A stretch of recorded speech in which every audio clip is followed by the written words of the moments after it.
Bonsoir. Ce soir, je vais vous raconter l'histoire d'un paradoxe, l'histoire du pont de la rivière Kwai de David Lean, 1957. Mais d'abord, toujours pas de nouvelles du Dr Watson. Il reste introuvable depuis plusieurs jours maintenant. Bon, l'émission doit continuer. Imaginez un film de guerre qui dénonce la guerre. Un héros qui devient son pire ennemi, un pont qu'on construit pour mieux le détruire. Mais attendez, j'ai cru entendre le Dr Watson là. Il est là, Dr Watson? Vous m'entendez? Mais vous êtes là? Test de transmission. Cerbère chasse en forêt. Mais ses trois têtes ont le regard hagard. Test. Avec son bol à nouilles, Clark Gable cherche Antigone with the Wind. Test. Début de transmission dans 3, 2, 1. Allô, allô, ceci est une transmission du docteur Watson d'Abox. Le cinéphile parle au cinéphile. Je répète, ici le docteur Watson d'Abox. Melling, Oui? j'espère que vous me recevez toujours. Définitivement, Ma je vous voix n'a entends toujours pas parfaitement. récupéré sa forme habituelle. Les vagues d'Hadès font distorsion. Oh là là. Début de transmission d'urgence pour le pont de la rivière Kwai.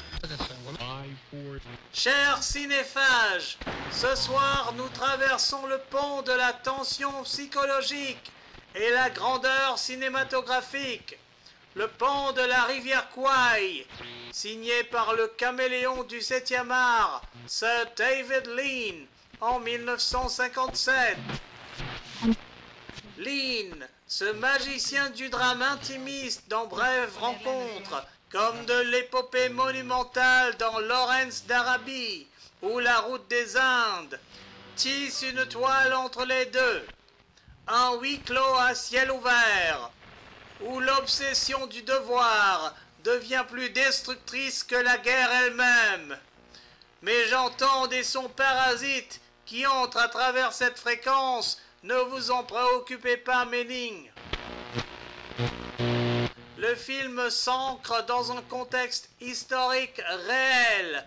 La construction du chemin de fer birman par des prisonniers alliés sous l'occupation japonaise.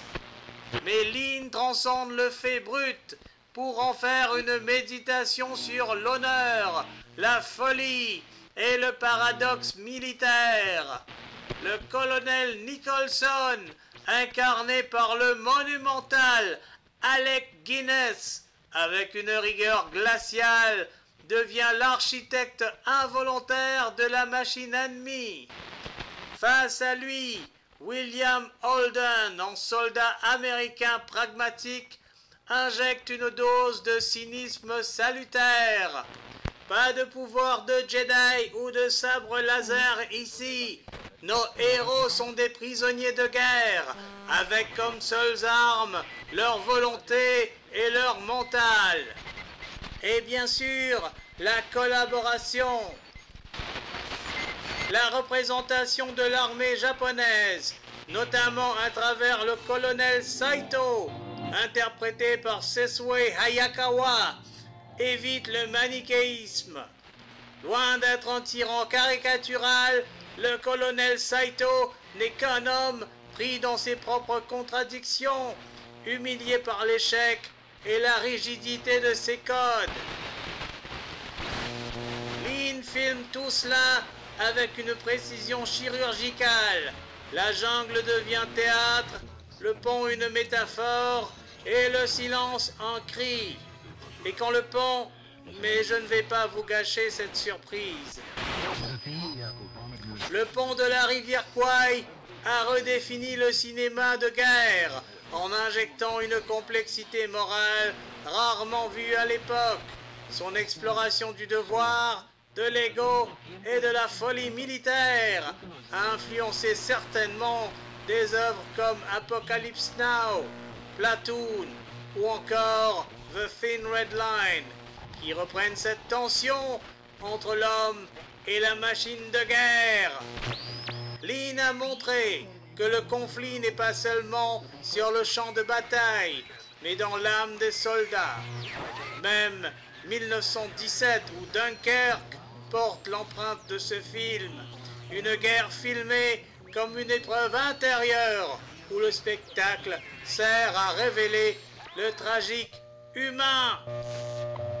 À méditer, chers cinéphiles, ou à exploser. Et souvenez-vous, la joie par le travail. Et MBC le vendredi soir. Si vous écoutez cette transmission et si vous regardez ce film, vous êtes le Ciné-Club. Vous êtes le Ciné-Club. Méling, j'espère que vous vous portez bien. Je sais que vous vous en sortez avec brio sans moi. Nous travaillons nous-mêmes sur notre pont pour traverser le Styx en sens inverse. Mais je vous laisse, nous devons couper cette transmission au plus vite. Notre camp a été repéré et Cerbère s'approche. Fin de cette transmission. Docteur Watson, mais j'espère que ça va aller pour vous. Toujours ce mystère. Traverser le Styx en sens inverse, mais où êtes-vous donc? C'est à se demander. Grande question. Enfin, ceci dit, il a brillamment analysé l'aspect psychologique du film. À moi de vous raconter l'aventure de cette production extraordinaire. Tout commence avec un Français, Pierre, ancien planteur en Malaisie, ingénieur résistant. En 1952, il publie Le pont de la rivière Kwai. Il connaît l'Asie, il a vécu en Indochine, travaillé sur des chantiers. Cette ligne de chemin de fer Burma-Siam, il sait de quoi il parle. 415 km de jungle construits par des prisonniers. Mais attention, le romancier transforme la réalité. Dans la vraie histoire, ce sont des ingénieurs japonais qui dirigent les travaux. Lui imagine ce colonel britannique obsédé par la perfection.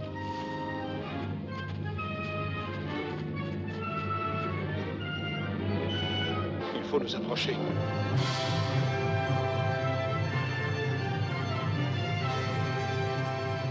Hollywood s'empare du livre. Sam Spiegel, producteur visionnaire, achète les droits et confie la réalisation à David Lean. Le maître du drame intimiste va découvrir l'épopée, le défi technique de Lean. 1956, Lean se lance, mais où tourner?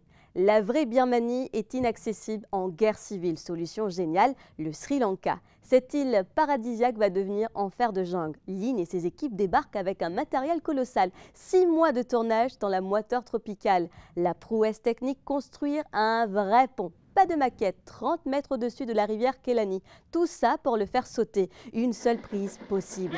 Cette logistique de guerre, 2000 figurants, des trains d'époque reconstitués. Lean transforme le Sri Lanka en gigantesque plateau de cinéma. Absolument magnifique.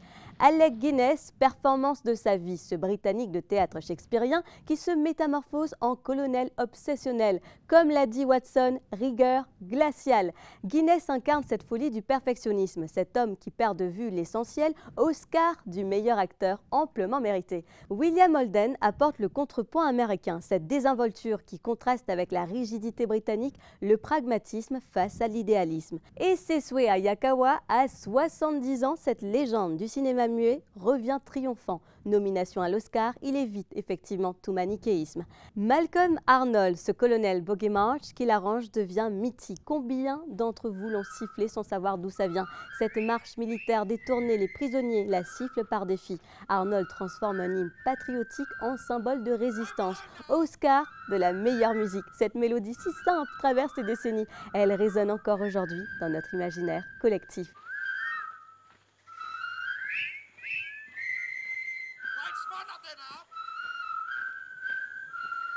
Décembre 1957, sortie planétaire, 7 Oscars sur 8 nominations, meilleur film, meilleur réalisateur, meilleur acteur. Budget 3 millions de dollars, recettes plus de 30 millions, succès phénoménal qui propulse Lean vers Lawrence d'Arabie.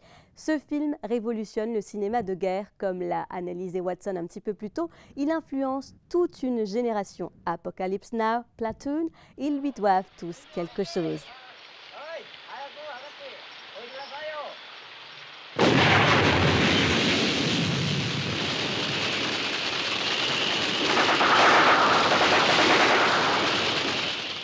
Pourquoi ce film nous touche-t-il encore?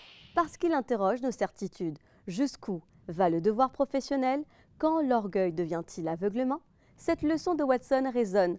L'obsession du pouvoir plus destructrice que la guerre elle-même. Combien de fois servons-nous l'adversaire par excès de zèle? Lynn filme l'ambiguïté humaine, ni héros, ni traîtres, juste des hommes prisonniers de leurs contradictions.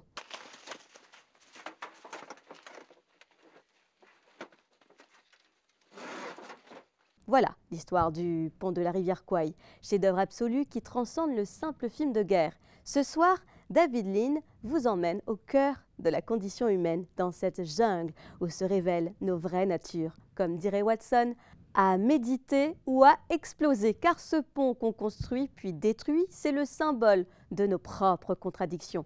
Le pont de la rivière Kwai, la traversée de nos certitudes commence maintenant.